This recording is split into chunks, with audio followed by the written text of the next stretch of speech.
खोपोलीच्या सौंदर्यीकरणासाठी प्रशासन आक्रमक. नगराध्यक्ष कुलदीप अभय शेंडे यांच्याकडून प्रत्यक्ष पाहणी आणि टपरीधारकांना मदतीचे आश्वासन. खोपोलीत शहराचे सौंदर्यीकरण आणि गेल्या अनेक दिवसांपासून सतावणारी वाहतूक कोंडीची समस्या सोडवण्यासाठी खोपोली नगरपरिषदेने आता कंबर कसली आहे. शहराच्या मुख्य रस्त्यांवरील आणि पदपथांवरील अतिक्रमणांविरुद्ध प्रशासनाने बुलडोझर मोहीम राबवत रस्ते मोकळे करण्यास सुरुवात केली आहे. या मोहिमेची आणि त्यानंतरच्या नियोजनाची नगराध्यक्ष कुलदीप अभय शेंडे यांनी स्वतः अधिकाऱ्यांसोबत प्रत्यक्ष पाहणी केली. नगरपरिषदेने नुकतीच पंत पाटणकर चौक, शास्त्रीनगर आणि महावीर गार्डन या परिसरातील अनधिकृत खाऊ गल्ली आणि टपऱ्यांवर जोरदार कारवाई केली. महावीर गार्डन ते पाटणकर चौक दरम्यान रस्त्याला अडथळा ठरणारी अनेक अतिक्रमणे हटवण्यात आली आहेत.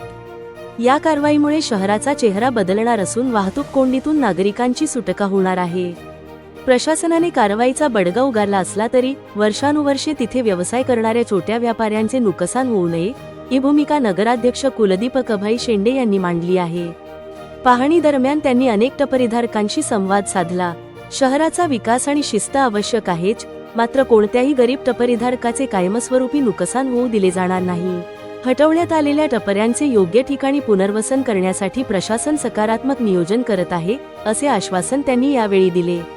अतिक्रमण हटवल्यानंतर त्या मोकळ्या जागेचा वापर पुन्हा अतिक्रमणासाठी होऊ नये आणि शहराच्या सौंदर्यात भर पडेल अशा पद्धतीने तिथे पुढील नियोजन करण्याच्या सूचना नगराध्यक्षांनी संबंधित अधिकाऱ्यांना दिल्या आहेत. या मोहिमेमुळे खोपोलीकर नागरिकांमधून समाधान व्यक्त होत असून व्यापाऱ्यांच्या पुनर्वसनाच्या निर्णयाचेही स्वागत केले जात आहे.